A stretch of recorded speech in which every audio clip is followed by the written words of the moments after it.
All right, guys, happy hump day. So in the past, you may have sensed my general disdain for humanity as dictated by TikTok trends. Well, someone has brought to my attention that another such trend has emerged. This time, women are intentionally getting pregnant with the goal of being a single mother. We don't need no men, no mo. Does that sound insane to you? Well, welcome to the world of TikTok, where you can find an asylum that best suits you. Plus, update regarding Pavel Durov, a Telegram founder. Well, the plot is thickening because we have just been informed that in addition to the over the weekend saga, him being wanted for being complicit in sex and drug trafficking, well, now the public is being told that on top of all of that, he's also a domestic abuser. Yep. Pavel Durov beats women, trust the science, or beats children, trust the science. I don't know. I'll give you guys an update. All that and more today coming up on Candace.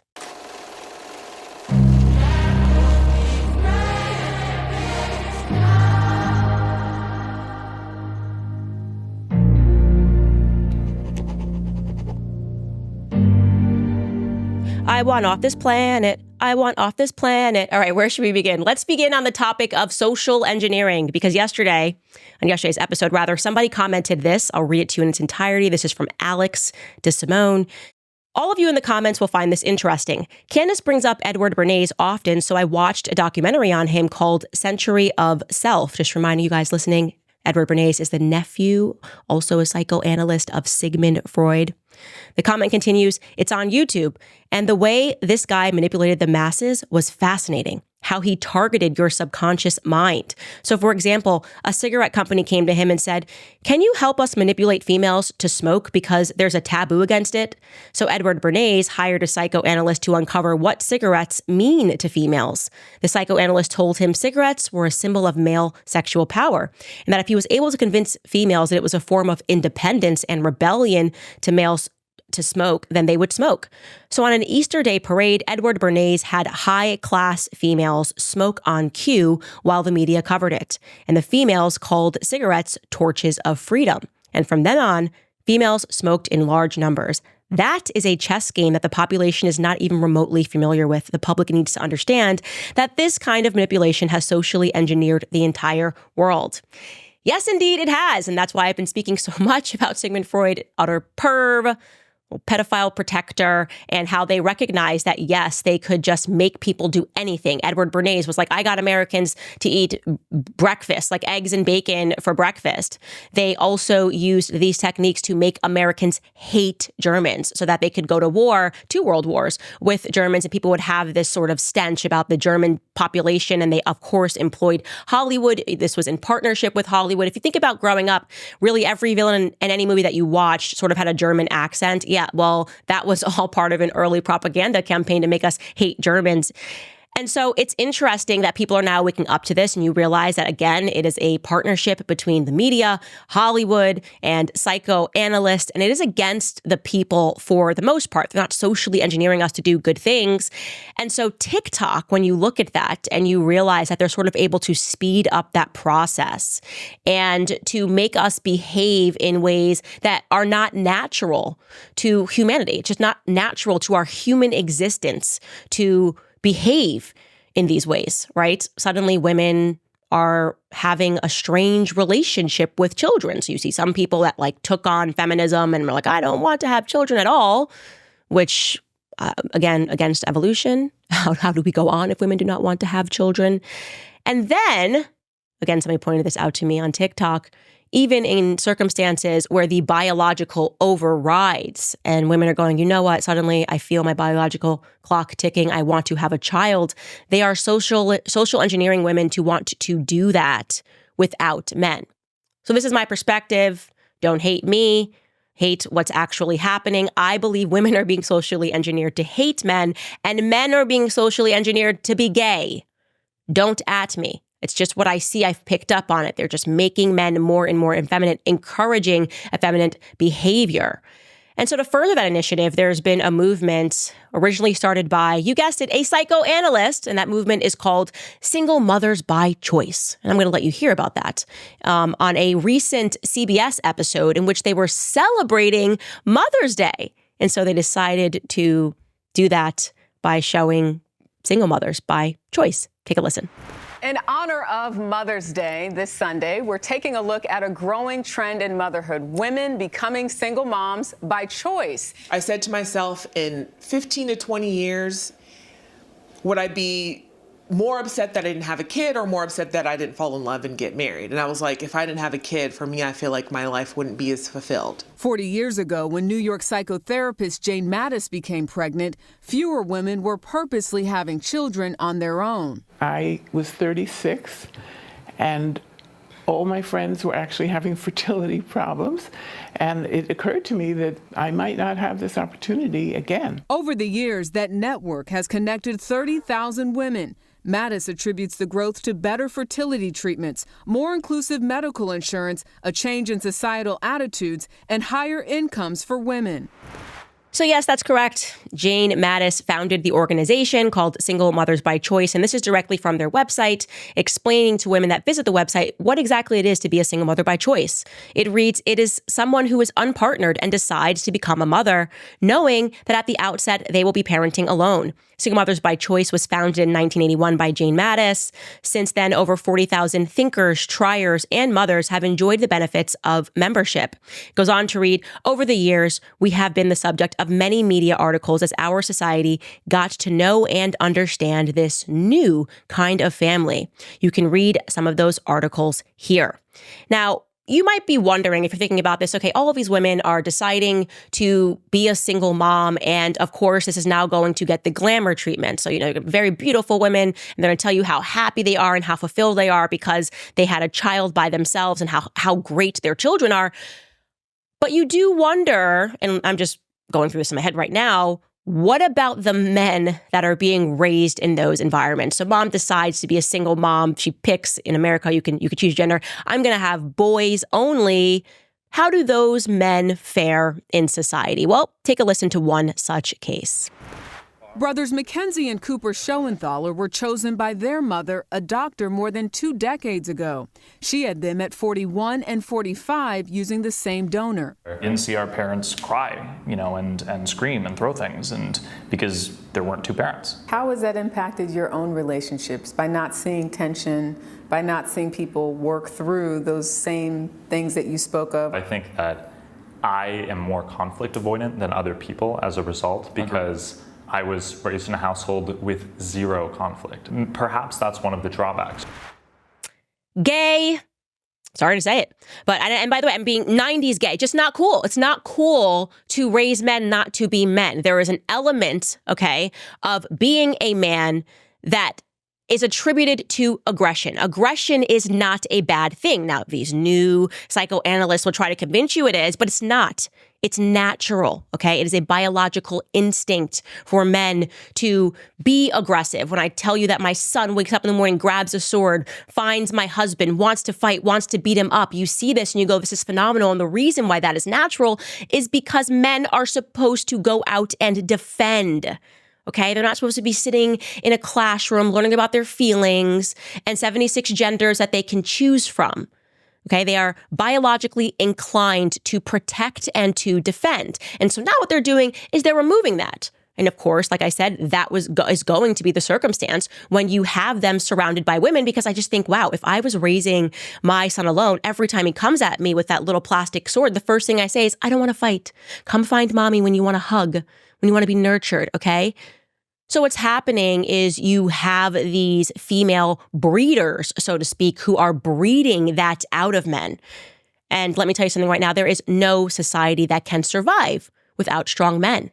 And I think that, of course, is the purpose, to make sure that there is no threat that the government needs to perceive as they take over every element of our lives.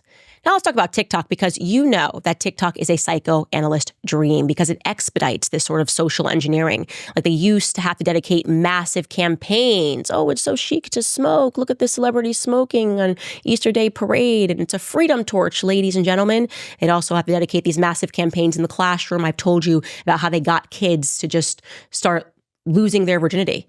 Planned Parenthood got into the classroom and they started telling them their parents were backwards. But that took years. That took an entire decade to flip around. And now they don't have to do that because they don't need the time and the Hollywood idols and the media, because they've got social media. they've got apps like TikTok where you can just speed everything up. You've got algorithms that can brainwash all of these impressionable minds.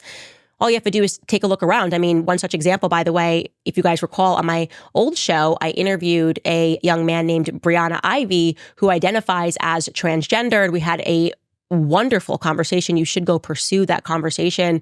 And Brianna told me through tears, he agreed to go through the bottom surgery because he found people on TikTok that made him believe that he was transgendered when he was so impressionable, so young, early teenager. Rather than considering that he might be gay, he said that he was on TikTok and he just saw people glamorizing this experience. Like, you're going to be so much happier once you do this. And he went through the surgery that will forever be something that he regrets because he ruined physically his anatomy. Like, it did not go the way it was supposed to go. And the hospital just stopped taking his phone calls. So TikTok led to a surgery which you don't get any refunds. You don't get to go back and say, never mind. And that's the reality. That's the reality. This is why psychoanalysts like Sigmund Freud would have absolutely loved TikTok. Perverts would have loved TikTok. The original pervs of the psychoanalyst movement would have been like, this is an absolute dream. And so you look onto TikTok now and you say, how do they do this? Well, the first thing is you have to sort of have someone that very rationally explains to you why this is actually really a good thing. Chris, I'm going to have you bring in right now just to show them the clip of the woman with the brunette hair who's slowly explaining why it's actually not a bad thing.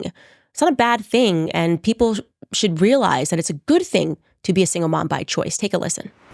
So people have this idea that being a single mom by choice, which is using a donor to have a baby on your own, is like this wild thing. It's so outlandish and crazy.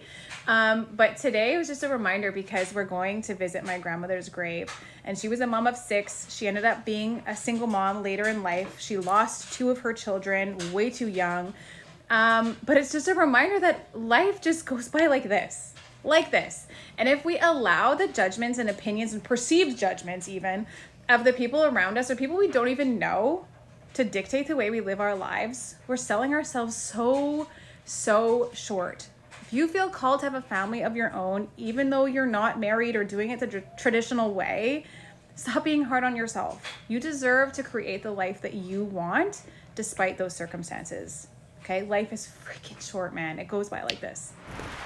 And that, my friends, is how young, impressionable minds, she's a bit older, brain is developed. I think your brain develops about around the age of 26, 27.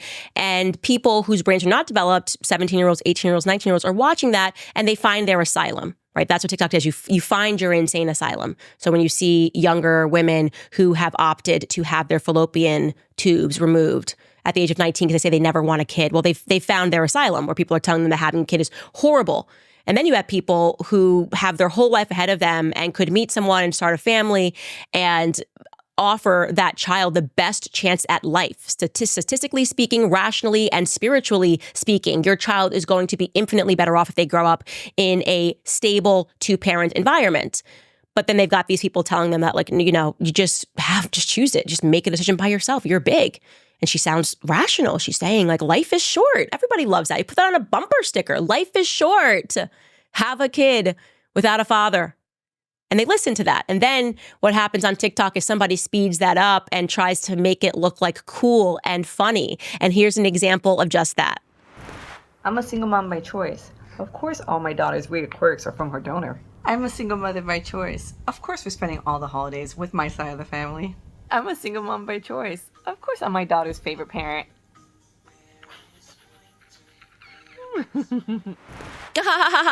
So sweet. Of course I'm my daughter's favorite parent. Of course we're spending holidays at my parents' house. It's not funny. It's actually just not funny what they're actually doing here because they're making it cool and catchy. And so when I went through this hashtag on TikTok, thousands and thousands of videos, which I'm not going to show you because these women were so young, of people who have clearly had their minds socially engineered to think that this is something that they should pursue. Young women, I'm talking 18, 19, 17, doing what she's doing, putting catchy music to it. Right? Dances to it, because that really shows how mature and well-rounded you are when you're trying to make being a single mother by choice boppy.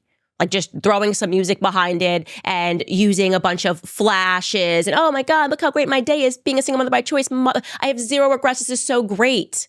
This is awful. It really is awful. And there's two things happening here. I want to be clear. I genuinely feel so sad for women because another woman did a video and said that she looked for a life partner for a long time and she's a single mother by choice because she didn't want to not have children. And that makes me sad because children are indeed a wonderful blessing. And when you see how women who want to aspire to that and haven't met the right person, you can see how that option looks to them. Like you look at that option, you go, yeah, I'd rather just be a single mother by choice. I have a stable income. And they're not doing it out of anything other than the natural biological yearning. But then they get on there and they inspire a bunch of people to do the same thing. And it isn't a biological yearning for them. It's simply just a fad. And it is a fad that is going to impact your child no matter what you think, right? No matter what you believe. But I'm a well-rounded person, I make good money. Your child is missing out when they don't have a second parent. It shouldn't be a choice to deprive them of that. And I also want to be clear what's really happening here, the larger picture, why psychoanalysts want to produce this result, why they want to social engineer this consequence is because, as I mentioned earlier, it gives the government ultimately more power, right? We are barreling very quickly toward the humanist agenda, right? The idea that people should not believe in a spiritual higher power, but they can just trust and come to and worship science. And I'm talking quote unquote science. When I say that science has become a faith, this is what I am referring to. And they've accomplished this, by the way. It's been a two-pronged approach. I don't want to put this just on the women that are out there saying, I can't find a man. Yeah, like I said, you have them social engineering a society in which men don't want to be men, right? What you're telling women to go sleep with everybody. You're telling them they have all of these options. They don't have to commit to these women. Why would they want to grow up, be a man, and raise a child? Women are giving everything for free, and they're also simultaneously looking at soft pornography everywhere. I mean, my husband's not even on Instagram. He's like, even Instagram has become soft pornography. Even if you read the Daily Mail, people are women who have their butt cheeks out, and she posted this on Instagram, and that becomes a story. So their minds are being conditioned in that way to be non-committal, and that is not manhood. And in response to that, and as a part of that, you have women who are offering men something they don't want. I'm a feminist. I can be bad all by myself. I don't really need you, right? I have that job. I'm making that money. I don't need to rely on a man. It's horribly toxic. It's backwards. And actually at its root, it's demonic, right? The nuclear family is the best guard. It is godly, it is wholesome, and it is the best guard that we have against extreme governance. And so when you see these sorts of things, you should obviously exercise extreme compassion for the women who have been brought toward this point in their life, but also recognize that it is, whether you want to accept it or not, a tremendous evil. And that's all I'm going to say about that topic. All right, guys, let me tell you about Field of Greens. Let's talk about something that's actually healthy. With a busy schedule, it can be very difficult to get all of your fruits and veggies. We all know that, and that's exactly where Field of Greens comes in. It's a powerhouse blend of whole fruits and vegetables, and it fits right into my busy life. Just one scoop a day, and I'm covered with the essential nutrients my body needs to stay at its best. Each organic superfruit and vegetable in Field of Greens was selected by doctors to support vital organs like heart, liver, kidneys, metabolism, and immune system. If you're on the go like me and want to keep your nutrition on point, Field of Greens is your solution. Right now, Brickhouse Nutrition is having an end of summer site-wide sale. Visit fieldofgreens.com and use code RUMBLE at checkout, and you'll get an additional discount on your order. Field of Greens is backed by a better health promise. At your next checkup, your doctor will notice your improved health, or you will get your money back. So don't miss this massive end of summer sale. Go to fieldofgreens.com. Use code RUMBLE for extra savings today. All right, guys, now let's get into some stories.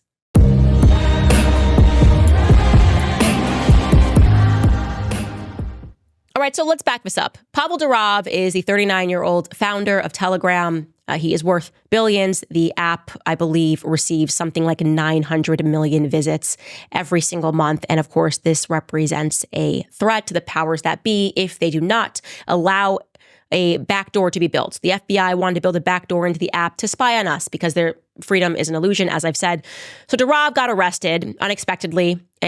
Honestly, they issued the warrant 30 minutes before he landed at Le Bourget Airport outside of Paris on Saturday. And then they arrested him. And the charges are all trumped up. They were saying, oh, it's because, drugs are being sold on this site and there's human sex trafficking on this site. And that's the real reason that we, the drug traffickers and the human sex traffickers, want access. Yeah, right. Not going for it. But of course, when you start to see these things, when the state perceives you as a threat, they will just start drumming up things all over the place. And it looks like that is certainly going to be the case for Pavel Darav. Now, parking aside the fact that they're alleging that there's child pornography on the site and that's why they're getting in there. That's why they're having to arrest him, pardon. He also simultaneously, it was just announced, now has a case that is being brought against him in Switzerland. So I'm going to update you on that because the public had not heard about this. And now, of course, they are, because the job of the media is to make us think that Pavel Darav is an absolute monster and he deserves anything that he gets, absent any facts, but really just the emotion that we're supposed to feel when we hear words like sex trafficking and domestic abuse, especially domestic abuse against children. So in Switzerland, there was a case filed against him by his former partner, a woman named Irina Bulger, who claims that she has 3 children with Darav. Bulger met the Telegram founder in 2012 when they were both living in Russia. That's what she wrote, at least on social media. 6 months later, they moved to St. Petersburg together, where their 3 children were born between 2013 and 2017. Well, she has filed a criminal complaint against Darav in Geneva. This complaint was filed, by the way, in March of 2023, alleging that Darav was physically violent toward one of his 3 children. Hang on here. In court filings, Bulger alleges that Darav stopped seeing their children in September of 2022, and then he blocked access to the 150,000 euro per a month child support payments that he was giving her. So she was making $150,000 just for watching his children every single month. And by the way, that's not dollars, that's euros every single month. So she filed a civil child custody case shortly thereafter. He stopped the payments and she decided to start filing these cases against him. So that's for the domestic violence against one of his children and because she wants him to resume the payments. The Geneva Public Prosecutor's Office initially refused to enter the criminal complaint against Darav when they had received it because it had been filed more than 3 months after the most recent instance of alleged physical violence. In May of 2023, she appealed their decision and the court allowed the case to move forward last October. So to be clear, people are going to have some questions here. I have some questions here. And I think this is part of a need for us to be honest about the reasons why men don't commit, why they have this fear of committing. You constantly hear this. There's all of these communities that say men never get married, even though he is not actually married to her, never get into these relationships with women, because if they get upset with you, they're going to take you down with allegations. There are literal communities that are dedicated to this idea that you should not, there's no incentive for a man to get married and to have children with a woman because all women are a stereotype in which they will take everything that you have if they get upset. Now, the reason why people are going to use this, and by the way, I am not alleging it one way or the other. I don't know. I don't have the facts in front of me. But the reason why those communities will present this case as a situation that proves their theory is because you have a woman that didn't file these complaints until he stopped paying her, right? And now she's alleging that he was violent toward one of his children. We don't really know what that means, obviously. A lot of this is going to be locked down because it concerns a child. But if he was violent towards your children, why not file that before he stopped making payments to you, right? That's going to be just a common sense thing that people are going to ask. And I think that's a fair question. And I think it's a valid question to ask. The second thing is, what is violent towards children? What is violence? Because that has shifted very much over the decades. We're now in a society that believes that children have the right to punch their parents in the face if they get upset. You don't give your kid a toy. Yeah, well, you're going to get knocked in the eye. You're going to get a black eye from a little toddler who's upset. And you just have to understand that he's expressing his emotions. And you start seeing these kids who are just out of pocket, man. I mean, I have seen kids in public saying and speaking to their parents in ways that I just think, woof, I would have gotten the backhand, the front hand, the side hand, and the foot if I had spoken to my mother like that in public. I always got the pinch, ooh, that meant, we're in public right now, so I can't beat you up because people are watching. But when we get home, you're going to get beat up, And I lived, I guess, in the 90s. I grew up in the 90s, and people understood that kids were getting spankings one way or the other. And now suddenly, like I said, that's completely reversed, and everything can be considered domestic violence. Like if you pop your child, you could suddenly end up with a court case. We don't know the details, but the allegations are enough itself to sort of paint him as a monster. Is that fair? Who knows? But I do think it's interesting that this case was filed last year, at the end of last year, and now all of a sudden we're seeing it in the media, right? What does that tell you? Why wasn't it in the media last year? Why is it suddenly in the media during the same week that the state is going after him? That part is definitively because, like I said, the media is going to have to turn him into a monster. And the way that you do that is by essentially convincing the public that he's guilty before he's even had a trial. I want to be very clear. If he was extraordinarily violent to one of his children, she says that the child has PTSD and can't sleep, then of course that is a problem and he should be brought to justice. But I do find the timing of this breaking in the news to be extremely suspicious. So that is the point that I'm going to make about that. I'm going to tell you guys about Sticker Mule because it's exciting that we have just launched our new store on Sticker Mule. It's packed with awesome Candace Owens merch, including stickers, t-shirts, and much more.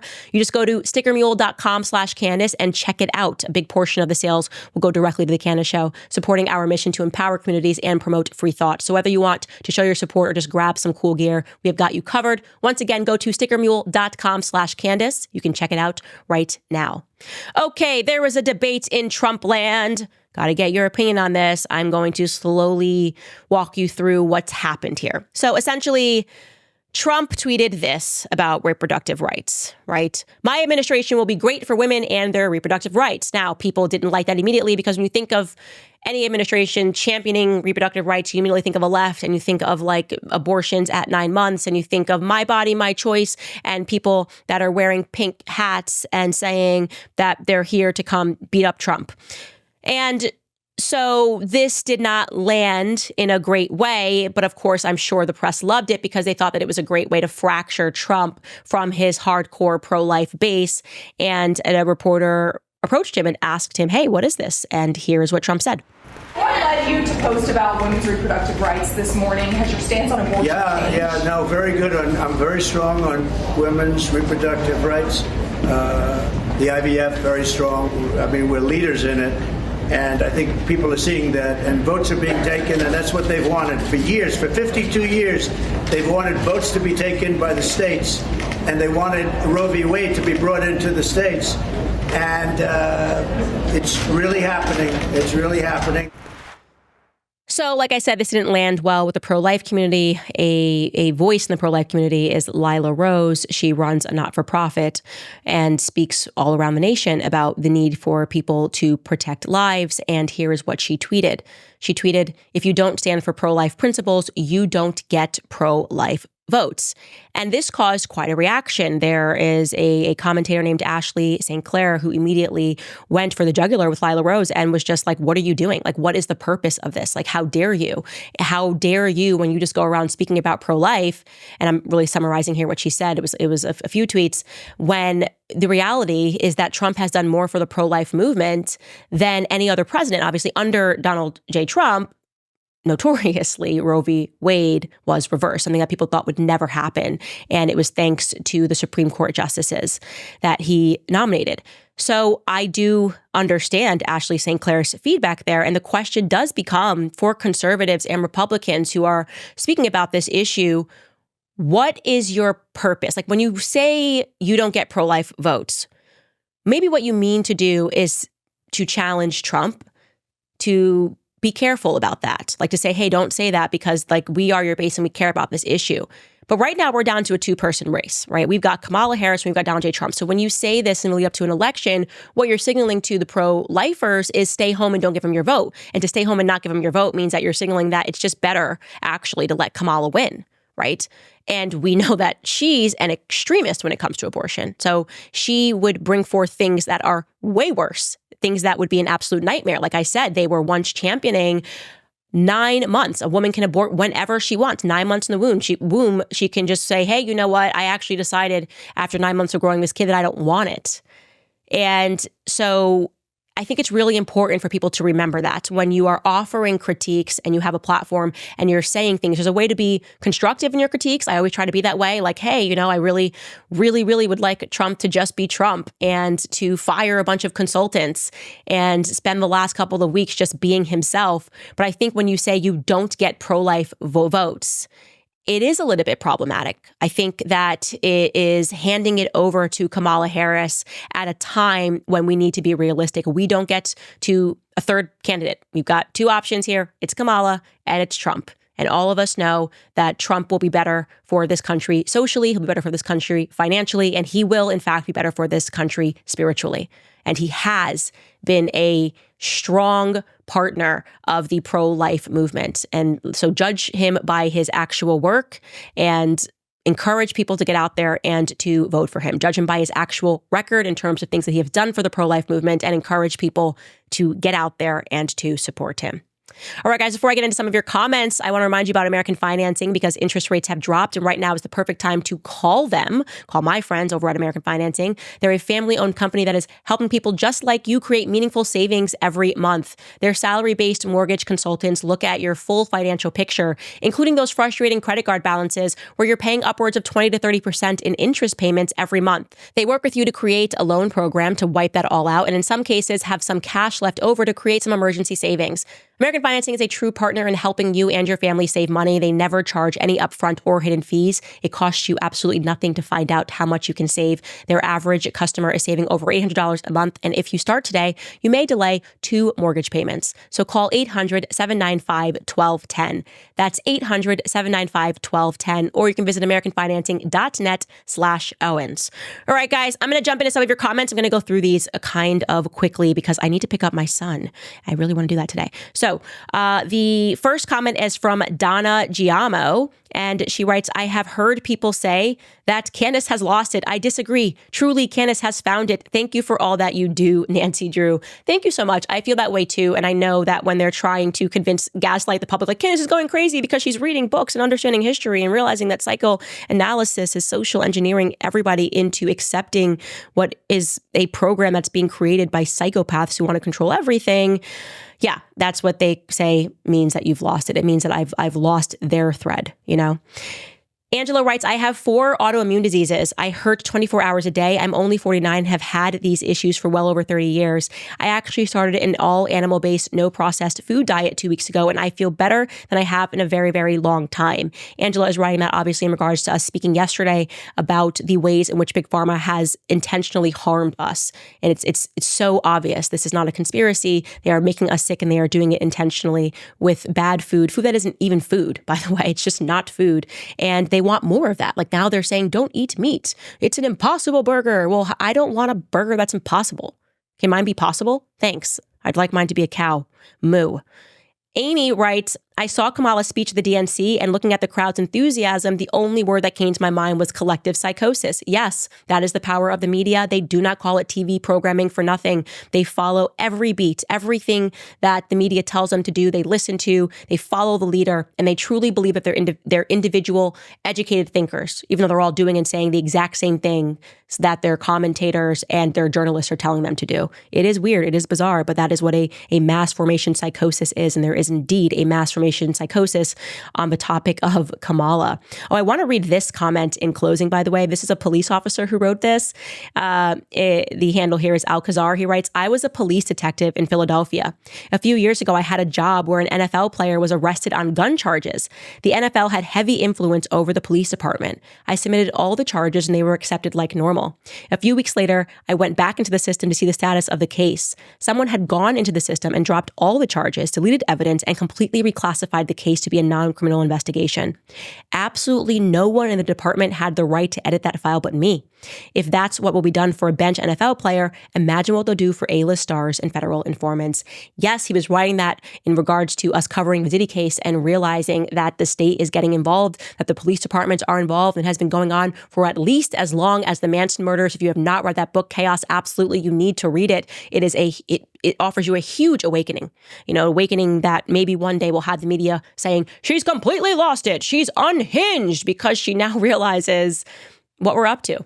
Right? Everybody is working for the state. The journalists are working for the state. And you do have these police officers and detectives who are situated in inner cities, usually like Los Angeles, Chicago, who work for the state. And they're supposed to disappear certain things because there is, in my opinion, just a gang that is pretending to went legit, decided to be the state, the CIA. It's just a gang. They kill people, quiet people, and they get rid of cases that they don't want the public to be aware of. And that is all that I'm going to say today, guys. Head to clubcandace.com and you can buy yourself a Santa's cup to support this show, support our independence. And if you haven't yet, what are you doing? Please go to Locals and just give $1. Give $1 today to me. Why not? Please. I'm so nice. I'm working so hard. You can give $1, you can give 50 cents, and it supports the show and it keeps us free. Thank you guys so much. I appreciate you, and we will see you tomorrow.